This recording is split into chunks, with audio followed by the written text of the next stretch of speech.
Mến chào các anh chị, mến chào các bạn. Huệ Hoan Hỷ xin được chúc các anh chị cùng các bạn luôn an vui và hạnh phúc. Hôm nay Huệ Hoan Hỷ có một thôi thúc trải bài với chúng ta rằng là chúng ta có đủ can đảm để bước qua cái mối quan hệ mà chúng ta đã thấy rằng nó không còn những cái sự phù hợp, hoặc là nó đã có những cái sự nỗi đau dành cho chúng ta nhiều. Liệu chúng ta có can đảm để bước qua hay không? Và phía trước của chúng ta là gì? Thế thì đây cũng là một trong những cái lời nhắn nhủ của rất nhiều những chị em mà đang băn khoăn trong cái mối quan hệ của chúng ta. Chúng ta thấy rằng là chúng ta đi hay ở đó là do cái quyền của chúng ta. Thế nhưng vũ trụ cũng sẽ có những cái động lực, có những cái chỉ dẫn để giúp cho chúng ta có được những cái thông điệp mà các anh chị lên nghe, để giúp cho chúng ta có cái định hướng cho bản thân mình nhé. Thế thì vậy hôm nay có 2 trải bài, cũng như thường ngày thôi, có 2 tụ bài cho các anh chị đây.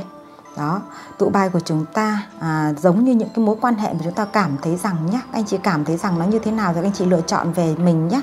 Khi chúng ta nhìn vào hình ảnh, các anh chị cảm thấy rằng nó tương đồng với mối quan hệ của chúng ta ra sao thì các anh chị hãy lựa chọn cái tụ bài nhé. Đây là tụ số 1 này. Đấy, tụ số 1 của chúng ta là 10 gậy. Đó, thì các anh chị nhìn đó xem nó có tương ứng với lại cái hoàn cảnh của mình không. Và tụ số 2 là chúng ta có 10 kiếm. Các anh chị nhìn nhé. Đó. Như vậy chúng ta hãy ngẫm về cái mối quan hệ của mình trong tình yêu của chúng ta ấy. Chúng ta đang có một cái mối quan hệ trong tình cảm. Nó mang lại cho chúng ta những cái sự bất an, mang lại cho chúng ta những giá trị mà nó không được như chúng ta mong muốn. Thì anh chị sẽ lựa chọn cho mình những cái năng lượng phù hợp để chúng ta cùng trải bài nhé. Thế thì hãy đi vào tụ số 1 của chúng ta này nhé. Đó, tụ số 1 của chúng ta đây. Thì chúng ta sẽ xem là với cái năng lượng mà các anh chị đang có kết nối đây, thì chúng ta sẽ xem năng lượng thực tế của các anh chị hiện tại là gì. Và chân quý chào các anh chị tụ 1 đến với Huệ Hoan Hỷ, và các anh chị hãy đón nhận cái năng lượng của bản thân mình nhé. Nếu khi xem năng lượng mà nó không phải giống của mình thì anh chị chuyển qua tụ khác, hoặc là chúng ta không có ở trong trải bài, để tránh cái việc mà năng lượng không trùng khớp mà chúng ta lại cứ nhận là câu chuyện của mình, thì sau đó lại nói rằng tarot không đúng. Thực ra là đúng hay không là do cái năng lượng phù hợp hay không. Thế còn chúng ta không nói đúng, bởi vì tarot không phải là xem bói mà chỉ là gọi là cái giá trị chữa lành cho chúng ta thôi. Chữa lành và định hướng cho chúng ta nhé anh chị nhé, để chúng ta cùng thấu hiểu nhau đi nhé. Đó, thì những anh chị đang đến với tụ 1 đây thì Huệ sẽ check năng lượng của anh chị luôn nào. Đó, năng lượng của các anh chị luôn đây. Các anh chị tụ số 1 của chúng ta ơi, năng lượng của các anh chị đó.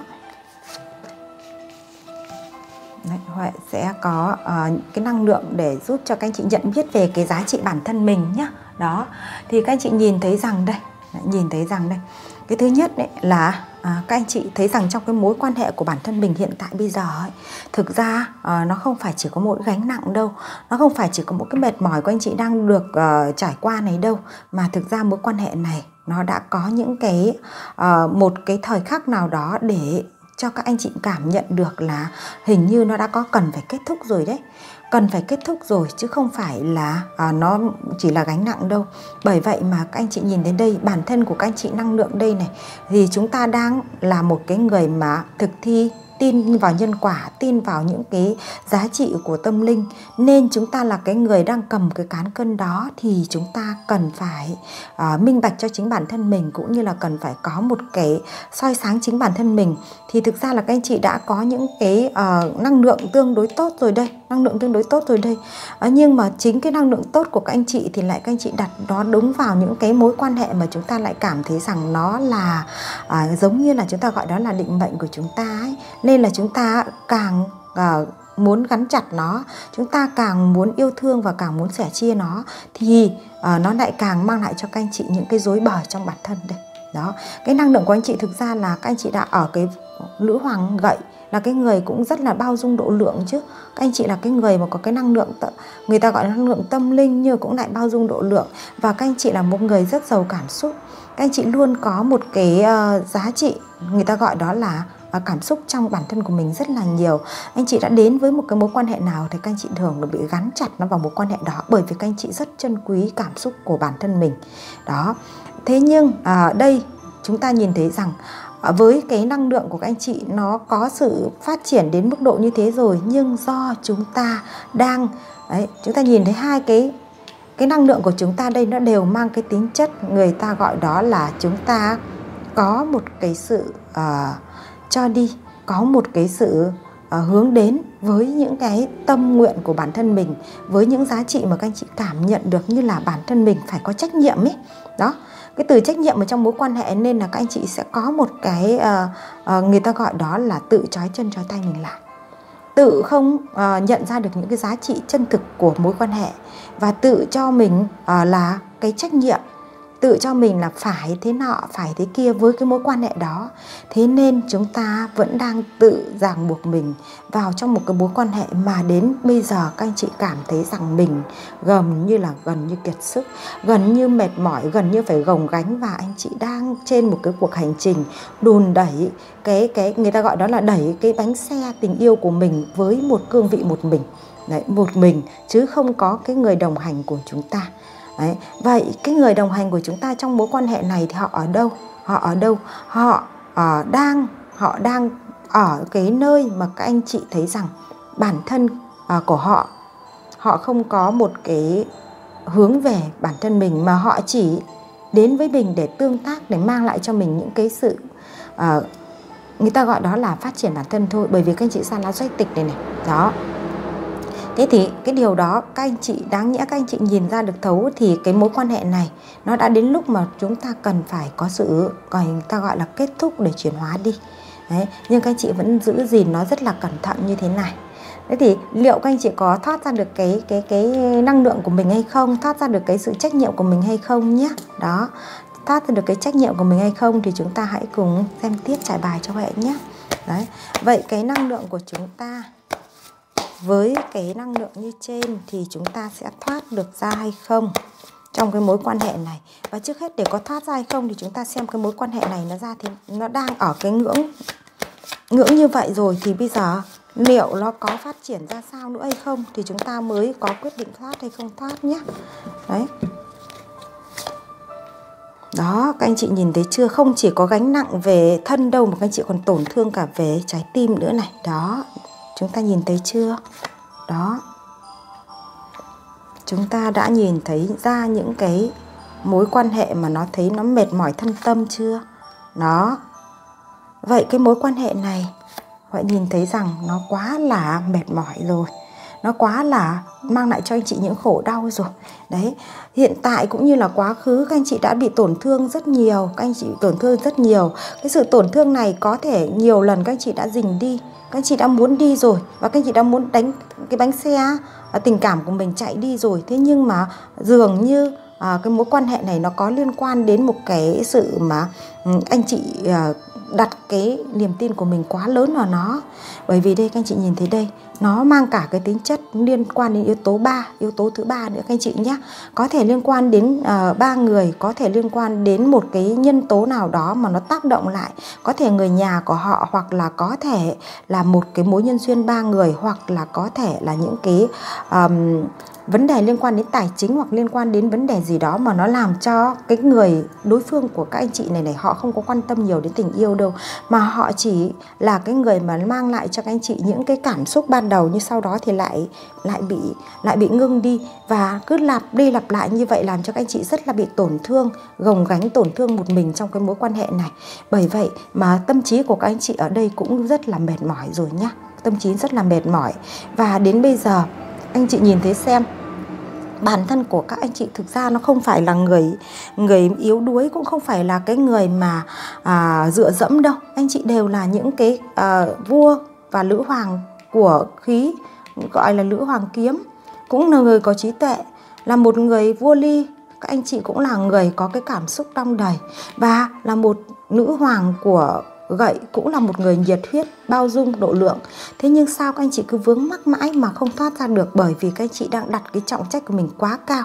Các anh chị đang muốn bản thân của mình sẽ bao bọc, che chở và yêu thương người đó một cách quá lớn. Và khi đó thì các anh chị đã đánh mất đi cái giá trị của bản thân mình, để giúp cho họ cảm nhận được rằng anh chị đối với họ là cái nghĩa vụ, giống như là một nghĩa vụ ấy, mà anh chị phải là như vậy. nên họ đã không có sự trân quý ở đó. Họ đã không có sự trân quý ở đó. Bao nhiêu những cái gồng gánh của các anh chị đây để làm cho mối quan hệ này đây, thì các anh chị lại nhận lại cái gì? Nhận lại cái sự tổn thương, nhận lại cái sự đau về trái tim, nhận lại về cái sự đau về tâm trí. Thế thì đến lúc này rồi các anh chị đang có sẵn cái trí tuệ của mình, hay người ta gọi là có sẵn cái thanh cương của mình đây rồi. Nếu anh chị có tự gạt đất những cái xiềng xích của mình hay không? Đấy, có tự cởi ra cho mình cái bịt mắt hay không? Có tự cởi trói lại cho mình hay không? Và các anh chị có làm cái điều đó hay không? Thì chúng ta hãy cùng xem tiếp nhé. Bởi vì các anh chị với này cái chủ đề của hôm nay là bạn có vượt qua được cái mối quan hệ hay là mối tình này không, và phía trước của bạn là gì đó. Thì Huệ sẽ xem là các anh chị với cái quyết định như thế này rồi thì các anh chị có quyết định hay không đó, các anh chị quyết định hay không. Thì với câu hỏi là bạn có vượt được qua cái mối tình này không nhé, mối quan hệ này không. Vượt thì có nghĩa là chúng ta có hai hướng, một là vượt lên để giúp cho chúng ta rời bỏ nó, hai là chúng ta vượt qua là chúng ta sẽ nhìn thấu vấn đề để chúng ta chỉnh sửa mối quan hệ nhé. Đó, thì cái vượt nào thì các anh chị lựa chọn thì chúng ta sẽ xem là chúng ta có vượt được qua hay không nhé. Chúng ta có vượt được qua hay không? Với cái năng lượng như trên, với cái thực tại như trên thì chúng ta có vượt được qua hay không nhé. Chúng ta có vượt được qua hay không? Đó. Giờ thao các anh chị không vượt qua thì vũ trụ cũng đang cho chúng ta một cái định hướng rồi đấy. Vũ trụ cũng đang cho chúng ta một cái định hướng rồi đây các anh chị này. Cũng cho chúng ta một cái định hướng rồi đó.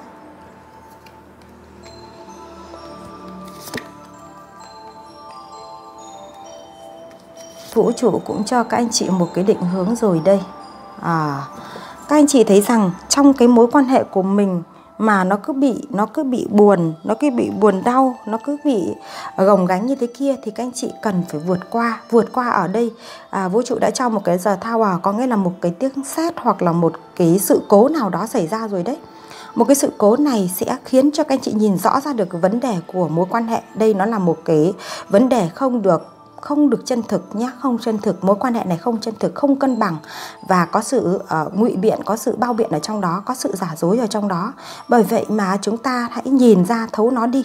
Đấy, vũ trụ đã cho một cái điều gì đó dẫn đến cho các anh chị nhìn thấu nó rồi nhé. Và khi nhìn thấu rồi thì các anh chị thấy rằng đấy, bản thân của anh chị cần một tình yêu có sự sẻ chia, cần một tình yêu có sự tương thân, có sự tương ái và có sự gắn kết. Cần một cái tình yêu mà các anh chị mang lại cái sự cân đối cả hai bên. Nên các anh chị sẽ biết đây cái lá bài này, có biết ngoảnh lại để nhìn rõ vấn đề hay không? Các anh chị có biết bình tĩnh để vượt qua vấn đề hay không? Là do các anh chị đang bước một cái cuộc, đó là các anh chị mong muốn điều gì trong cuộc đời của mình. Đó, các anh chị đang mong muốn điều gì trong cuộc đời của mình thì cái sự mong muốn của các anh chị đó có cần cái mối quan hệ này nữa hay không? Thì đây Huệ nhìn thấy rằng cái mong muốn của các anh chị đó là với những người xem trải bài này, thực ra chúng ta là những người mà có một cái sự giá trị bên trong bản thân mình rồi, nhưng chúng ta chưa biết phát triển nó thôi, và chúng ta chưa biết nâng niu giá trị của bản thân mình thôi, nên chúng ta vẫn bị vướng mắc vào những cái mối quan hệ mà nó mang lại chúng ta những đau khổ như vậy. Do vậy mà vũ trụ đã cho chúng ta những cái giá trị kết nối bài học và những cái tình huống để giúp cho chúng ta nhận ra được giá trị bản thân mình. Thì trên đây là con người của chúng ta đây. Con người của chúng ta là những người này. Đấy, các anh chị nhìn đây là những con người sáng ngời như thế này, như chúng ta lại đang bị che lấp bởi một cái mối quan hệ làm cho chúng ta có những cái khổ đau như thế. Thì các anh chị đây là một lá bài Page of Wands. Chúng ta sẽ có một cái sự vượt qua nhé. Vậy mối quan hệ này chúng ta hỏi là chúng ta có vượt qua hay không? Các anh chị có vượt qua. Đấy, các anh chị có vượt qua bởi vì các anh chị biết được cái nhận ra giá trị của bản thân mình như thế này, biết được mong muốn trong cuộc đời của chúng ta như thế này. Đó, giá trị bản thân của anh chị là một Everest, là một cái người mà mang cái trường năng lượng đẹp từ trong tâm hồn trở ra. Các anh chị giống những người mẹ mà được bao dung, được độ lượng, được che chở. Chính cái tình yêu của các anh chị đó đã làm cho cái cảm xúc của cái người này, người ta cảm thấy rằng anh chị phải có trách nhiệm như thế. Đó, chính cái điều đó đã khiến cho các anh chị rơi vào cái tình huống là khi mình cho đi quá nhiều, mình bao bọc quá nhiều, yêu thương quá nhiều, trong khi đó mình nhận lại không được cái sự trân quý ở trong đó. Thế thì đây vũ trụ đã nhắn với các anh chị rằng người của các anh chị là như thế này, nhưng các anh chị đừng đánh mất bản thân mình, đừng đánh mất bản thân mình, bởi vì chúng ta không biết đặt chúng ta đúng vị trí các anh chị nhé. Đó, mà cái mong muốn của anh chị là như thế này cơ mà, có một cái người đồng hành cùng chúng ta để cùng cầm nắm chúng ta, cùng dẫn nối chúng ta, cùng đi với chúng ta với hai cái nguồn năng lượng cân bằng như này cơ mà. Đó, bởi vậy mà ở đây các anh chị vượt qua được cái mối quan hệ này các anh chị nhé, vượt qua được. Cho dù nó có bị khổ đau, cho dù nó có bị mệt mỏi, cho dù nó có bị tổn thương đi chăng nữa thì các anh chị vẫn vượt qua. Đây cái lá bài này. Đấy, bởi vì các anh chị nhận ra được mình là ai, mình là ai, mình có giá trị gì trong cuộc hành trình này, và mình có cần thiết phải hy sinh nhiều như vậy nữa hay không. Đó các anh chị nhé. Đấy, như vậy là các anh chị có vượt qua, nói rằng có vượt qua mối quan hệ này hay không, anh chị có vượt qua. Cách vượt qua thì các anh chị có những cái chiều hướng. Thứ nhất là chúng ta buông nó đi, chúng ta dừng nó lại và chúng ta tự trở về bản thân mình. Cách thứ hai là các anh chị nhìn rõ ra được vấn đề rồi và có một cái cuộc đàm phán, một cái cuộc gọi là nói chuyện rõ ràng, và một cái cuộc là chúng ta biết chúng ta là ai, thì chúng ta cần phải có một cái sự đòi hỏi, hay người ta gọi là trân quý cái giá trị bản thân mình. Thì họ sẽ nhận ra rằng nếu như họ không có được cái chung đôi với chúng ta thì họ sẽ mất cái giá trị đó, thì họ sẽ biết được thôi nhé. Đấy, các anh chị nhìn thấy đây, mình từng bước mình vượt qua mà. Đây là một cái người mà biết nhìn ra vấn đề và biết ngồi lại để mà suy xét, cũng như là ngồi lại để mà giống như là một cái cuộc đàm phán ấy. Đó nhé, chúng ta không có một cái bi lụy gì cả trong cái mối quan hệ này cả. Đó, không có bi lụy. Dù ở thì cũng phải tốt đẹp, và dù đi thì chúng ta cũng phải ngẩng cao đầu. Đó nhé. Thế thì chúng ta sẽ xem là phía trước của các anh chị, sau khi các anh chị vượt qua cái mối quan hệ này, đấy, thì phía trước của các anh chị là gì nhé. Phía trước của các anh chị là gì. Này, sẽ xem phía trước của các anh chị là gì để giúp cho chúng ta có một cái định hướng cho bản thân mình ngay hiện tại bây giờ các anh chị nhé. Phía trước của anh chị là gì? Đó, phía trước của các anh chị là gì? Mối quan hệ giúp cho chúng ta phát triển rất nhiều về tâm trí các anh chị ạ. Phát triển rất nhiều về tâm trí của mình, có nghĩa là khai mở, khai thông cho mình rất nhiều giá trị đó. Đấy, phía trước của các anh chị là gì? Này, đó. Thì chúng ta nhìn thấy rằng phía trước của anh chị vẫn là những giá trị mà mang lại cho các anh chị rất nhiều những cái tiềm năng tiềm ẩn. Thứ nhất là các anh chị sẽ là một người thức tỉnh. Qua mối quan hệ này các anh chị sẽ thức tỉnh. Thức tỉnh là cái gì? Là giúp cho chúng ta nhận ra chính giá trị bản thân của chúng ta, và chúng ta biết yêu thương trân quý chính mình, và giúp cho chúng ta phát triển rõ cái con đường mà chúng ta đang hướng tới. Người ta gọi đó là con đường đời sứ mệnh của mình. Đấy các anh chị đây. Các anh chị thức tỉnh và các anh chị sẽ bước đi đúng trên cái hành trình của mình. Các anh chị nhìn thấy chưa? Đây. Đấy, bước đi chính trên con đường hành trình của mình. Trong khi đó có thể một mình các anh chị vẫn bước đi, và ở phía đằng trước các anh chị là một nguồn ánh sáng rất lớn đây, nó đang đón chờ các anh chị. Bởi vậy mà những cái phân vân của các anh chị nó sẽ diễn ra trong một thời gian nhé. Sẽ diễn ra trong một thời gian khi các anh chị bước qua cái mối quan hệ này. Sự phân vân nó sẽ diễn ra trong một thời gian, nhưng cái sự phân vân đó giúp cho anh chị có cái sự sáng tuệ để các anh chị lựa chọn được chính xác. Và các anh chị biết không, một cái tình yêu nó vẫn đang chờ các anh chị ở phía trước. Một cái tình yêu mang cái sự cân bằng, mang sự cuốn hút và mang cả cái giá trị yêu thương nữa vẫn đang đợi các anh chị phía trước. Chúng ta không phải từ bỏ một mối quan hệ mà chúng ta mất hết cái cảm giác yêu. Chúng ta không còn cái cảm xúc yêu, hoặc là chúng ta hận với cái tình yêu là không có các anh chị nhá. Bởi vì con người ta thức tỉnh thì tình yêu là tình yêu từ bên trong của chúng ta đây này. Đó, tình yêu từ bên trong của chúng ta nó vẫn luôn đong đầy. Vậy tình yêu bên trong của chúng ta có thì chứng tỏ rằng chúng ta sẽ có một cái mối quan hệ tương đồng với chúng ta để cùng mang lại cho chúng ta cái tình yêu cân bằng, một tình yêu trọn vẹn hơn. Và các anh chị sẽ có một cái sự tái sinh nhá. Đấy, phía trước của anh chị là cái sự tái sinh, là một cái sự mà đón nhận rất nhiều những cái sự phát triển của bản thân mình. Bởi vì cái linh hồn của chúng ta là một trong những cái linh hồn trưởng thành rất lớn. Đây, trưởng thành, bởi vì ngay cái năng lượng của anh chị đã là trưởng thành rồi. Đây, đấy. Và đây nó ra những lá bài này nữa. Bởi vậy mà trong cái trường năng lượng của các anh chị thực sự là có cái sự chuyển hóa thông qua mối quan hệ này. Dù nó là gì, nó cũng là bài học rất lớn cho các anh chị trong cuộc hành trình của mình.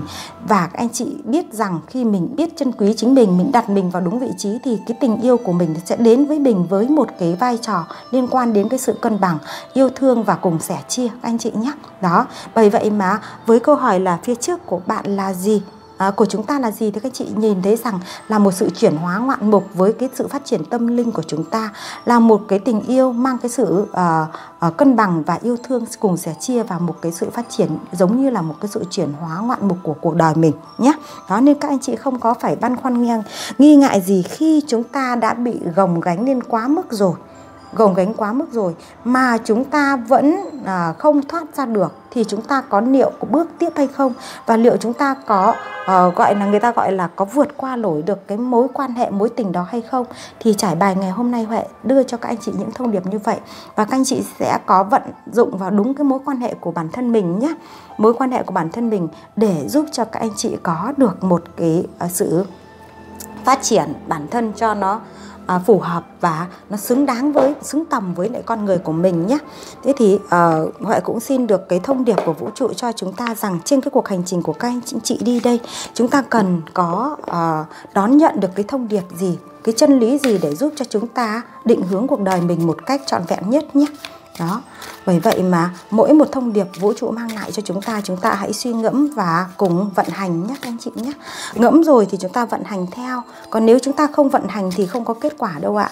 Và có nhiều có bạn nào comment vào cái trải bài của Huệ nói rằng là không thấy có kết quả như thế, thì chúng ta có vận hành hay không, và chúng ta có đúng năng lượng của chúng ta hiện tại, và chúng ta có vận hành theo đúng lời khuyên của vũ trụ hay không, thì cái kết quả của chúng ta nó mới tương đồng các anh chị nhé. Chứ chúng ta không có cái chuyện mà ngồi đó để mà đợi kết quả đâu, không có chuyện đó đâu. Đó, bởi vì Tarot không phải là xem bói, Tarot là chữa lành và định hướng và chữa lành nhé, chứ không phải là xem bói mà có kết quả ra sao. Đó, đây các anh chị, cái năng lượng đầu tiên mà các anh chị được đón nhận đấy, đó chính là thứ nhất là chúng ta làm được cái gì trong hiện tại, nếu chúng ta cần làm thì làm ngay đi. Chúng ta làm ngay đi, chứ đừng có đợi đến ngày mai. Đó, khi chúng ta đón nhận được cái thông điệp gì chúng ta làm ngay đi nhé. Đây, đấy, lá số 17 này. Tập trung tâm trí chúng ta làm những cái gì, dốc hết tâm sức của mình vào làm ngay những cái thứ chúng ta cần làm. Đó chính là cái việc mà chúng ta cần làm ngay. Cái thứ hai nữa là chúng ta, cái lá bài này liên quan đến tất cả những cái sự, chúng ta gọi đó là cái sự sân hận khổ đau của chúng ta đều được xuất phát từ cái sự mà chúng ta bị mê lầm thôi. Đó, bởi vì chúng ta mê lầm chúng ta mới lên cái sự sân hận khổ đau, bởi vì chúng ta đang ở trên cái cuộc hành trình mà chúng ta không nhìn rõ cái bản thân mình, không nhìn rõ cái đối phương của mình, thì chúng ta bị mê lầm thôi, nên chúng ta mới khổ đau như vậy nhé. Và cái thứ ba này nữa, đó là chúng ta biết được là mọi cái sự phức tạp rắc rối thì nó đều gây cho chúng ta những phiền muộn hết. Vậy các anh chị hãy làm cái điều gì mà nó một cách là nó đơn giản đi. Tất cả chúng ta đều nghĩ đơn giản thôi. Đấy. Khi đơn giản thì nó đều cho chúng ta cái đường rõ, sáng rõ. Còn nếu khi chúng ta cứ bị nó lôi vào cái sự phức tạp thì nó đều mang lại cho chúng ta những cái sự rối ren hết nhé. Đó, bởi vậy mà ba cái thông điệp này là ba cái thông điệp giúp cho chúng ta thực thi ngay trong cái các anh chị trong tụ 1 này. Đấy, làm cái gì làm thì làm ngay trong hiện tại đi. Đấy, và chúng ta khổ đau của chúng ta là do chúng ta bị mê lầm. Đó, và tiếp nữa là chúng ta cần phải tháo bỏ những cái rối ren đi, để chúng ta chỉ làm cái đơn giản thôi. Và cái sự gì càng đơn giản, càng nghĩ đơn giản, càng giúp cho chúng ta có sự nhẹ. Khi nhẹ chúng ta mới thoát nó ra được các anh chị nhé. Đó, bởi vậy mà trên đây là các anh chị tụ số 1 của chúng ta. Cảm ơn các anh chị tụ 1 rất là nhiều. Các anh chị đã đến với kênh của Huệ Hoan Hỷ. Và đây là một trong những trải bài mang tính chất chữa lành các anh chị nhé. Tính chất chữa lành bởi vì nó là định hướng cho chúng ta trong mối quan hệ. Và Huệ rất thấm về các giá trị về mối quan hệ, nên khi trải bài thì chỉ là những định hướng thôi nhé. Còn câu chuyện của các anh chị nó cụ thể ra sao thì các anh chị có những câu chuyện cụ thể của mình thì các anh chị sẽ có thể là liên hệ và trải bài riêng, thì chúng ta sẽ rõ hơn cái câu chuyện của mình nhé. Còn nếu các anh chị nào thấy rằng câu chuyện của mình nó đúng như trải bài chung mà nó có định hướng như vậy, thì các anh chị ngẫm, suy xét và thấy đúng với ý của mình thì các anh chị cùng vận hành nhé. Bởi vì cũng cần phải tùy thuộc vào cái sự đúng ý của các anh chị. Còn vũ trụ thì nhìn thấy điều đó, nhưng mà ý của anh chị có như vậy nữa hay không? Khi chúng ta có thiên thời địa lợi và có cả nhân hòa nữa, còn con người ta cũng có cùng cái ý như vậy thì chúng ta vận hành nó rất là thuận các anh chị nhé. Còn nếu như mà vũ trụ thì cho ra một thông điệp như vậy, như chúng ta lại có cái lý trí, dùng lý trí của chúng ta để chúng ta đi ngược lại với lại cái sự vận hành đó, thì các anh chị sẽ tự nhận lại những cái giá trị mà các anh chị thực thi thôi nhé. Đó. Thế thì cảm ơn các anh chị tụ một rất nhiều. Nếu ai lần đầu tiên biết đến kênh của Huệ Hoan Hỷ thì các anh chị hãy đăng ký kênh và có thể chia sẻ những cái bình luận của mình ở phía dưới. Huệ thì rất là hoan hỉ được đón nhận những cái thông điệp của các anh chị nhé. Thế còn những anh chị nào mà cảm thấy rằng nó không phải là hợp với năng lượng của mình ở trong cái trải bài của Huệ Hoan Hỷ thì cũng rất là cảm ơn các anh chị đã đón xem những cái bước đầu và có những cái nhận xét. Nhưng mà nếu như cảm thấy rằng không phù hợp thì các anh chị hãy là người mà chuyển sang các cái trải bài của những bạn khác, bởi vì có thể chúng ta là những người chưa đủ duyên để hợp với nhau, chưa cùng cái trường năng lượng cùng nhau và chưa cùng nhau có một cái định hướng trong cuộc đời nhé. Cảm ơn các anh chị rất là nhiều. Đó, thì Huệ sẽ kết thúc cái tụ một của chúng ta ở đây nhé. Chào tạm biệt và hẹn gặp lại các anh chị ở các trải bài tiếp theo. Thế bây giờ chúng ta sẽ sang tụ số 2 của chúng ta nhé. Đấy, tụ số 2 các anh chị chọn lá bài này. Đó, trong cái mối quan hệ của các anh chị đón nhận được cái năng lượng này này. Đó, thì các anh chị sẽ cùng với Huệ để chúng ta trải cái bài của chúng ta nhé. Trải bài về cái năng lượng của các anh chị tụ số 2. Mến chào các anh chị tụ số 2. Cảm ơn các anh chị đã đến và đồng hành cùng với Huệ nhé. Mối quan hệ của các anh chị, chúng ta sẽ check năng lượng của các anh chị này. Xong đó là tìm cái thực tại của mối quan hệ này. Đó, chúng ta sẽ xem nhé. Năng lượng của các anh chị đây, tụ 2 của chúng ta đây. Sao mà những cái anh chị mà cùng với kênh của Huệ Hoan Hỷ, cái năng lượng của anh chị rất là đỉnh nhá. Toàn vua mới lại nữ hoàng thôi. Đó, nữ hoàng mới lại vua thôi. Đó, năng lượng chính của chúng ta đó. Có phải các anh chị đang trong một mối quan hệ mà làm cho các anh chị có những khổ đau không? Cái sự khổ đau này nó thấu rõ đây này, nó là 10 kiếm này này. Và các anh chị đang có sự phân vân, đang có sự phân vân và chúng ta không biết là có nên đi hướng này hay đi hướng khác. Và các anh chị nhìn thấy rằng chúng ta đã có thời khắc mà chúng ta đã quay trở về tĩnh lặng để nhìn ra giá trị rồi đấy. Thực ra là các anh chị ở tụ số 2 này chúng ta đã có thời gian tĩnh lặng quay về để tìm lại những cái giá trị của bản thân mình. Thế nhưng nó là một cái mối quan hệ nghiệp duyên nên chúng ta vẫn có một cái sự mông lung trong nó. Hình như là nó có một cái điều gì đó mà nó cứ luôn khơi gợi cho chúng ta, nên chúng ta vẫn có thể là chưa thoát ra khỏi. Đấy, cho dù cái năng lượng của anh chị đây là một nữ hoàng kiếm, là một người có trí tuệ, là một người có sự sắc bén, là một người có sự quyết đoán, một người có cái sắc lạnh rồi. Thế nhưng các anh chị vẫn chưa quyết định được, bởi vì nó vẫn còn đang trong cái năng lượng mà của cái sự người ta gọi là the moon, có nghĩa là ánh trăng. Dưới ánh trăng thì nó vẫn luôn luôn mờ ảo, và khi nó mờ ảo thì chúng ta chưa nhìn rõ ra được vấn đề các anh chị nhé.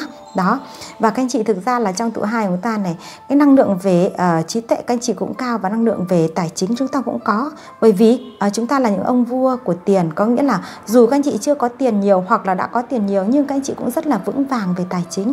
Sự vững vàng đây thể hiện rõ cho là các anh chị có một cái năng lượng về cái kinh tế, năng lượng về cái cuộc làm ăn của các anh chị.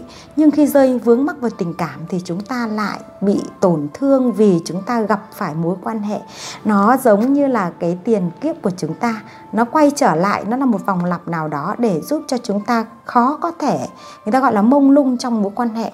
Và cái mối quan hệ này đã làm cho các anh chị có những cái lúc khổ đau như thế này đây.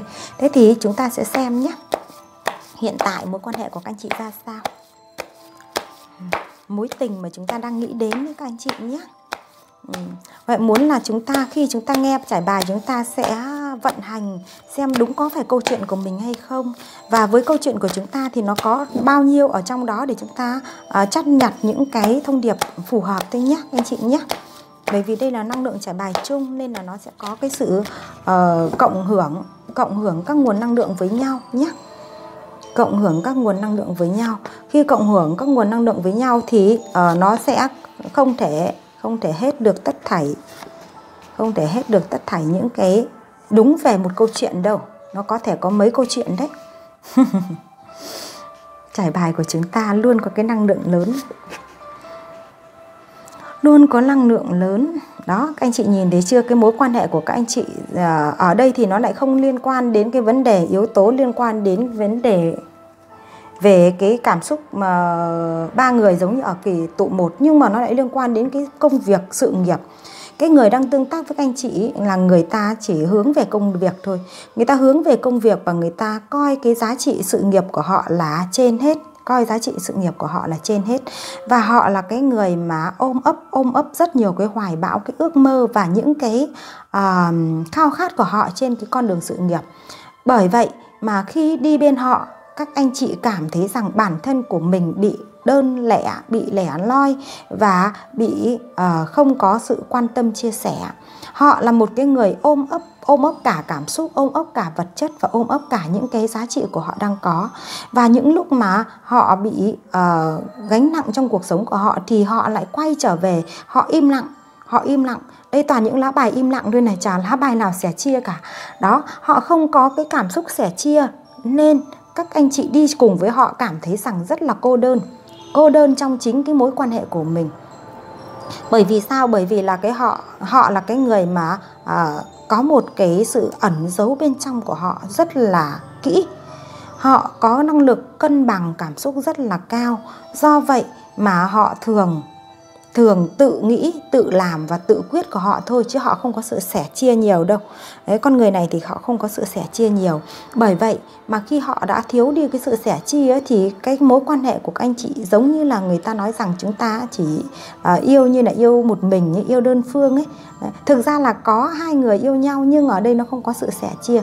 Đấy, nên những lúc anh chị có ốm đau hoặc những lúc mà anh chị có mệt mỏi thì họ cũng không có cái sự động viên chia sẻ kịp thời, hoặc là cũng không có một cái sự quan tâm để thấy rằng đó là cái người yêu thương của mình, mà họ vẫn đang mải mê trong cái cuộc chinh chiến cái sự nghiệp của họ, hoặc là họ vẫn đang ôm ấp những cái mộng ước tương lai của họ là một cái điều gì đó. Đấy, họ đây, anh chị nhìn thấy họ ôm ấp, họ cầm lắm mà họ không biết sẻ chia. Và khi nào mà họ thấy mệt mỏi thì họ tự ngừng, họ để họ trở về, họ tự suy nghĩ bản thân họ. Như vậy là trong cái mối quan hệ này các anh chị đi cùng họ, các anh chị cảm thấy rằng nó có cái sự mệt mỏi. Các anh chị đang muốn nhìn lại xem là nó có đúng là như vậy không. Thế tại sao mà chúng ta lại vẫn cứ cuộc hành trình người ta vẫn bị đùn đi đây? Bởi vì các anh chị biết rằng là cái con người này thì họ có cái ý của họ như vậy. Còn các anh chị thì sao? Các anh chị thì luôn luôn có một cái điều là thôi cứ cố đi, chờ đi. Họ sẽ đang là cái người mà đang thực thi nhiệm vụ của họ đấy. Thì họ thực thi xong để họ bằng lòng xong với công cuộc của họ thì họ sẽ quay trở về. Đấy, các anh chị vẫn đang nghĩ là như vậy đúng không? Đó. Nên nhưng bây giờ đến thời khắc bây giờ thì các anh chị đã có một cái gì? Một cái sự quay lại, ngồi hoặc là chúng ta quay lại vấn đề, chúng ta nhìn xem là chúng ta trong mối quan hệ này chúng ta đang có giá trị gì ở đó, chúng ta có vai trò gì ở đó, và chúng ta có phải là cái người mà họ cần chia sẻ hay không, cái người mà họ cần nắm vững để họ cùng chúng ta bước đi hay không, thì các anh chị đang nhìn ngẫm ra rồi. Đó. Và các anh chị biết không, chúng ta càng nghĩ bao nhiêu thì cái giá trị mà chúng ta nhận ra thì chúng ta càng sáng rõ bấy nhiêu khi chúng ta biết tĩnh lặng các anh chị nhé. Bởi vậy mà đến bây giờ mình thấy rằng cái năng lượng của các anh chị ở tụ số 2 của chúng ta đây, có thể các anh chị đang cảm thấy rằng nó là một cái sự cô đơn.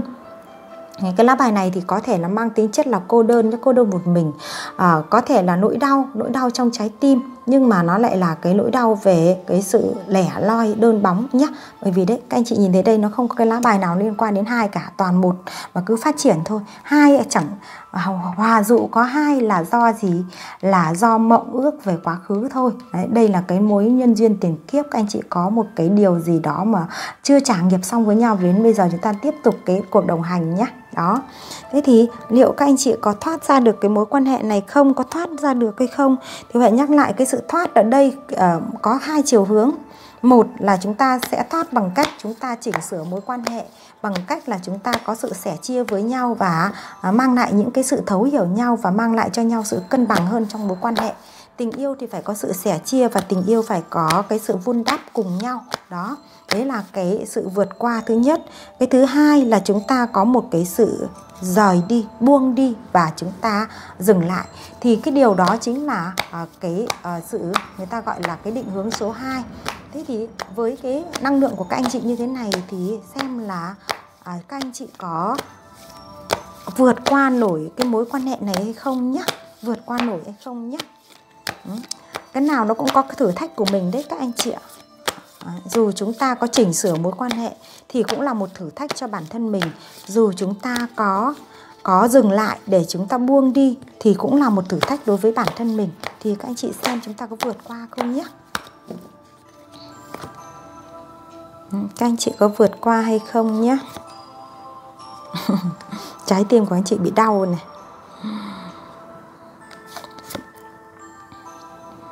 Các anh chị có vượt qua hay không nhé. Chúng ta có vượt qua được mối quan hệ này hay không? Lại ra lá 10 gậy. Luôn luôn là cái người gồng gánh.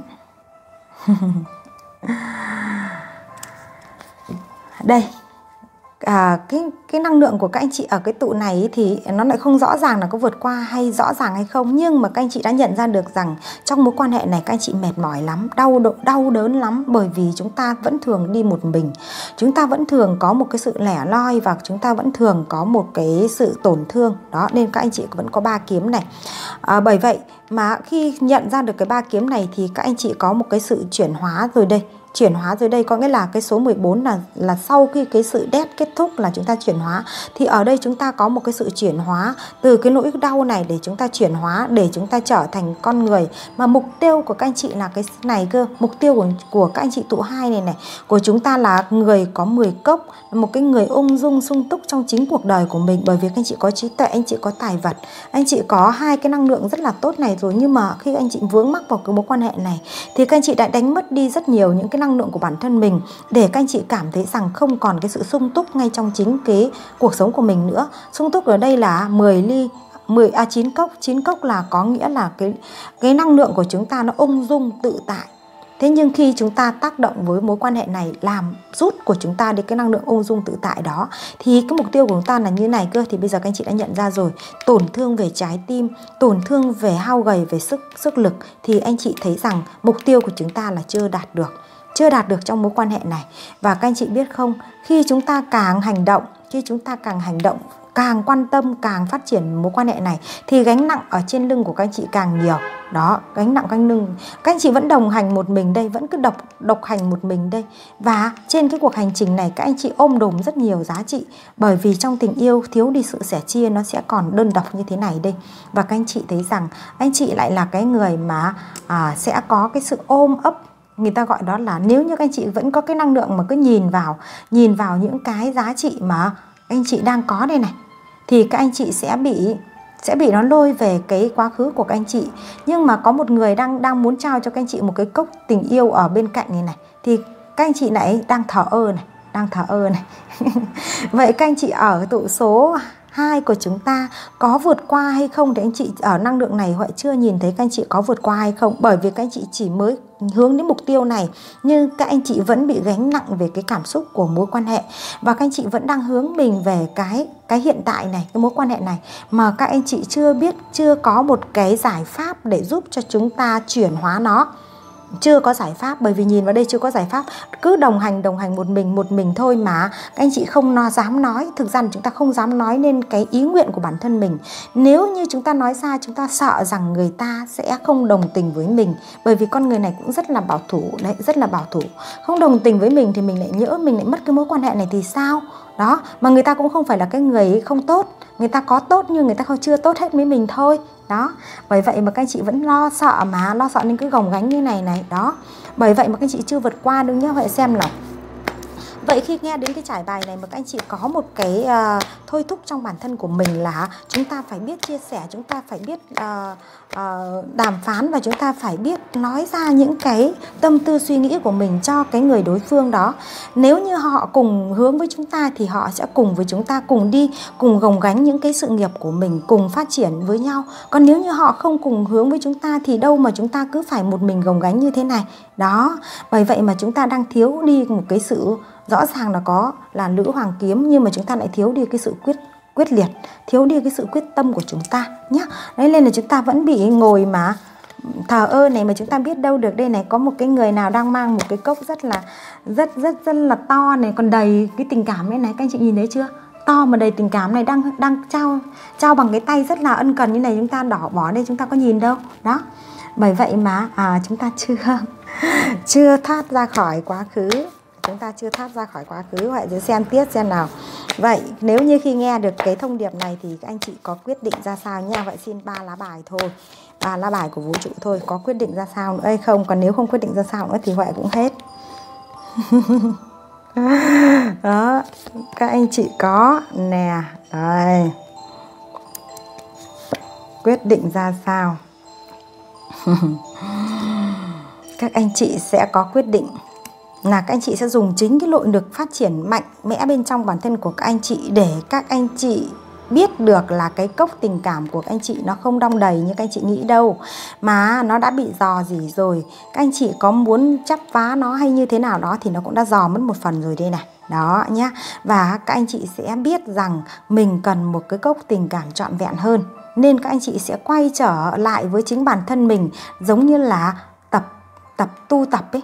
Người ta gọi là, anh chị ở tụ 2 này thì ngay sau cái quá trình mà các anh chị nghĩ ra được cái vấn đề thì các anh chị sẽ quay trở lại cái vấn đề của bản thân mình để tu tập, có nghĩa là để lấy lại cái năng lượng của anh chị khi đã mất cho cái mối quan hệ này nhé. Đấy, các anh chị sẽ lấy lại cái năng lượng bằng cách là tu tập, bằng cách là dưỡng sức, bằng cách là nghỉ ngơi, bằng cách là chúng ta thu hút năng lượng mới vào cái con người của chúng ta để chúng ta vượt qua được cái năng lượng bị tổn thất này các anh chị nhé. Đó, như vậy là các anh chị có vượt qua với chính giá trị bản thân mình trước, chứ còn mối quan hệ này các anh chị vẫn chưa đâu.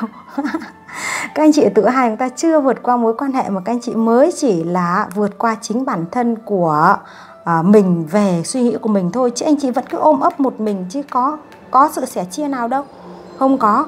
Vẫn cứ ôm ấp, dù các anh chị không dám mạnh dạn nói ra với đối phương của mình đâu, bởi vì các anh chị chỉ nghĩ rằng mình sẽ dùng chính cái nội lực của mình để nâng cái tình yêu này thôi. Nâng cái tình yêu này cũng chính là một mình thôi này. Đó, nâng cái tình yêu này một mình thôi, và các anh chị sẽ thu lại để giúp cho bản thân mình gọi là trau dồi lại thêm cái năng lượng của bản thân mình, rồi lại đồng hành tiếp với cái mối quan hệ này. Thôi, bởi vì các anh chị đã có ý như vậy rồi, và vũ trụ cũng bảo là các anh chị cứ làm với cái việc mà các anh chị thích đi. Thì bây giờ Huệ sẽ xem là vậy sau khi các anh chị mà đã có như này, quyết định như này rồi thì chúng ta, cái phía trước của chúng ta là gì nhé. Đó, bởi vì tụ 2 của chúng ta nó thêm mất một cái đoạn nữa.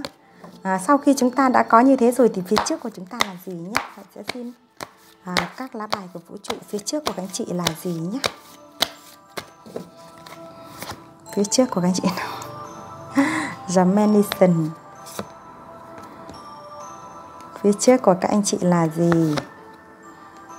Đó, các anh chị thấy chưa? Khi mình đã không dám chia sẻ thì mình mãi mãi là cái người mà tự nhận lấy những cái giá trị mệt mỏi của mình thôi.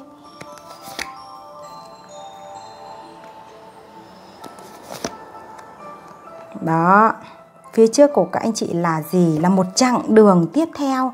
Các anh chị sẽ chuyển hóa trở thành The Magician, có nghĩa là khi đã được cái năng lượng này thu về rồi ấy, nó không bị mất nhiều quá năng lượng đi trong mối quan hệ này nữa, thì các anh chị sẽ chuyển hóa mình trở thành một cái người mà có cái sự nhìn nhận một cách mà người ta gọi đó là đa năng hơn.